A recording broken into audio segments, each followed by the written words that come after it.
wabarakatuh. Channel ini membahas tentang dimensi sejarah Indonesia. Materi video ini diambil dari berbagai sumber. Buang energi negatif dan ambil sisi positifnya. Selamat menyaksikan. Pertempuran Sunan Kalijogo versus Prabu Siliwangi. Berkembangnya agama Islam di tanah air, khususnya tentu saja tidak akan lepas dari keberadaan 9 orang waliullah yang syarat dengan segala kebajikan dan karomah. Kesembilan waliullah ini kemudian dikenal oleh publik tanah air dengan sebutan Wali Songo atau 9 wali. Di antara ke-9 wali tersebut ada satu nama yang cukup terkenal. Bahkan karena keterkenalannya ini, sebuah rumah produksi sempat mengabadikan dalam bentuk tayangan sinema film. Dia bernama Sunan Kalijogo. Tentu saja nama Sunan Kalijogo bukanlah nama sebenarnya. Nama aslinya adalah Raden Said. Dia merupakan anak Tumenggung Wilatikta, seorang adipati Tuban, salah satu kadipaten di bawah kekuasaan Kerajaan Majapahit. Konon menurut beberapa sumber yang pernah kami baca, Sunan Kalijogo diperkirakan lahir pada tahun 1450 Masehi. Seperti kita lihat dalam tayangan filmnya, Sunan Kalijogo sedikit lebih berbeda dalam hal penampilan dan cara dakwahnya dibanding dengan wali-wali lainnya.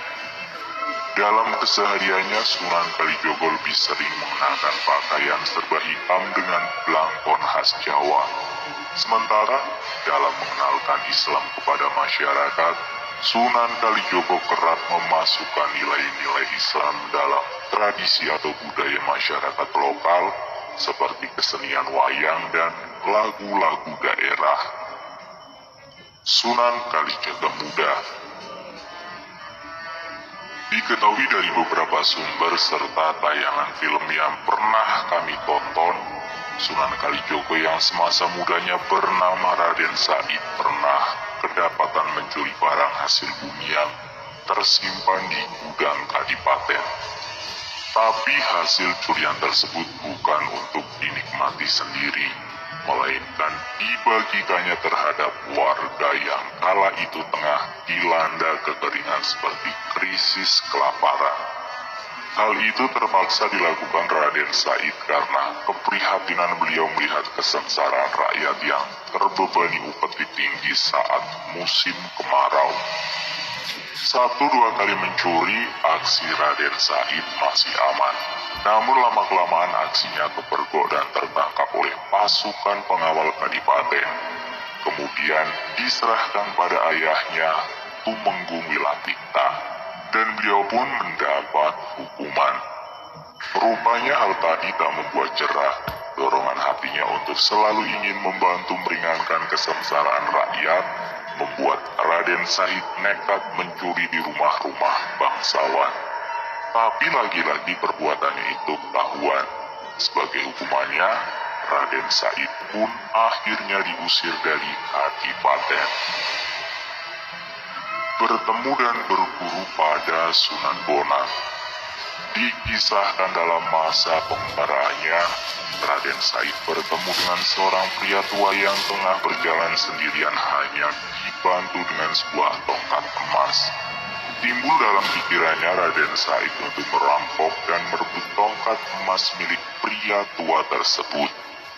Sayang, kali ini Raden Said salah sasaran.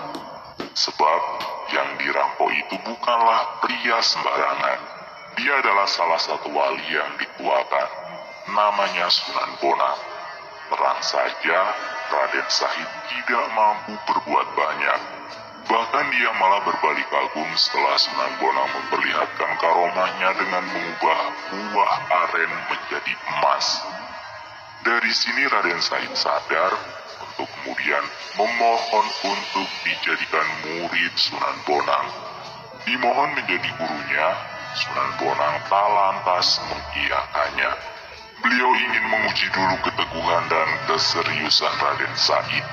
Sunan Bonang memerintahkan Raden Said untuk menunggui tongkat emasnya yang dia tancapkan di sebuah pinggiran kali. Raden Said pun menyangkutinya. Entah berapa lama Raden Said menunggui tongkat milik Sunan Bonang tersebut. Tapi yang pasti dia berhasil lulus dari ujian dengan menjalankan amanah Sunan Bonang. Nah, karena begitu tekun dan kuatnya menjaga tongkat emas Sunan Bonang di pinggir kali inilah, kemudian Raden Said mendapat julukan Sunan Kalijogo. Setelah mendapat julukan Sunan Kalijogo, beliau pun melakukan syiar Islamnya di sekitaran kerajaan Demak. Sunan Kalijogo pun sangat berandil besar dalam pendirian kerajaan Islam pertama di Pulau Jawa tersebut. Bertemu Nyi Roro Kidul. Sunan Kalijogo adalah salah seorang anggota Wali Songo yang memiliki ilmu kanuragan dan ilmu kebatinan sangat tinggi sebagai karomah yang diberikan oleh Allah Subhanahu wa Ta'ala. Karena dengan kekuatan dan kesaktiannya ini, dalam suatu riwayat dikisahkan bahwa beliau mampu menaklukkan penguasa pantai selatan Nyi Roro Kidul hingga akhirnya yang bersangkutan memeluk agama Islam. Menurut pemahaman kami dari hasil nonton dari channel YouTube Simimen, kisah pertemuan Sunan Kalijogo dengan penguasa pantai selatan ini diawali saat semua daerah di wilayah pantai tersebut dilanda wabah penyakit. Konon kisahnya pagebluk ini ditimbulkan oleh kejahatan Nyi Roro Kidul. Merasa iba dan kasihan, Sunan Kalijogo mencoba melawan wabah penyakit yang diciptakan Nyi Roro Kidul tersebut. Beliau pun bertarung dengannya. Sayang, pada kesempatan itu Sunan Kalijogo mengalami kekalahan. Namun pasca kekalahan itu akhirnya Kanjeng Sunan Kalijogo mendapat wangsit. Jika ingin mengalahkan Nyi Roro Kidul harus menghatamkan Al-Quran lebih dulu. Singkat cerita, Sunan Kalijogo pun berhasil hatam Al-Quran di Masjid Demak dengan disaksikan oleh beberapa anggota Wali Songo lainnya. Tak lama kemudian, usai sholat subuh berjamaah, para wali menemukan kulit kambing. Masih menurut penuturan dari channel YouTube Simimen, kulit kambing tersebut kemudian dibuat menjadi rompi dengan rajahan oleh Sunan Bonang. Rompi inilah yang kemudian disebut sebagai rompi Ontokusumo, hingga akhirnya dipakai oleh Sunan Kalijogo. Konon ceritanya setelah memakai rompi tersebut, kekuatan Sunan Kalijogo menjadi berlipat ganda. Rompi ini pula lah yang menjadi tameng dalam pertempuran yang menaklukkan Ratu Pantai Selatan Nyi Roro Kidul.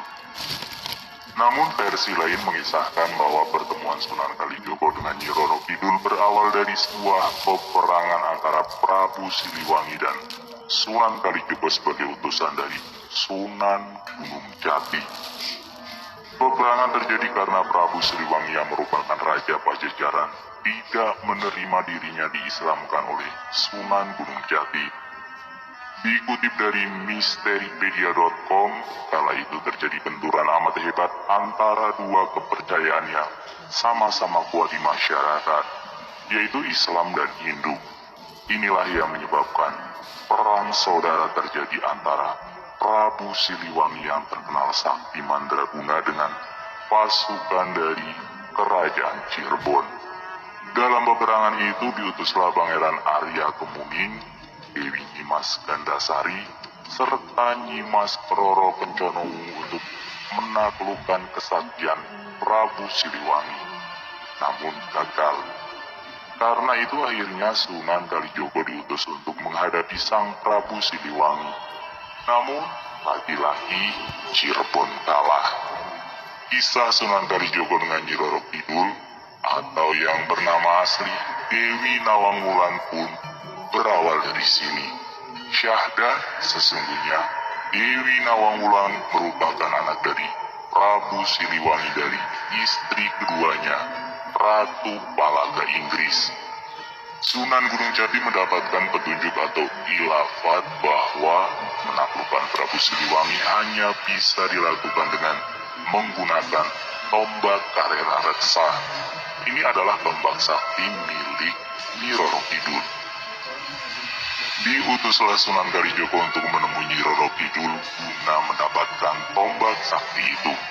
Saat bertemu Sunan Kalijogo, perasaan cinta di hati Nyi Roro Kidul mulai bersemi.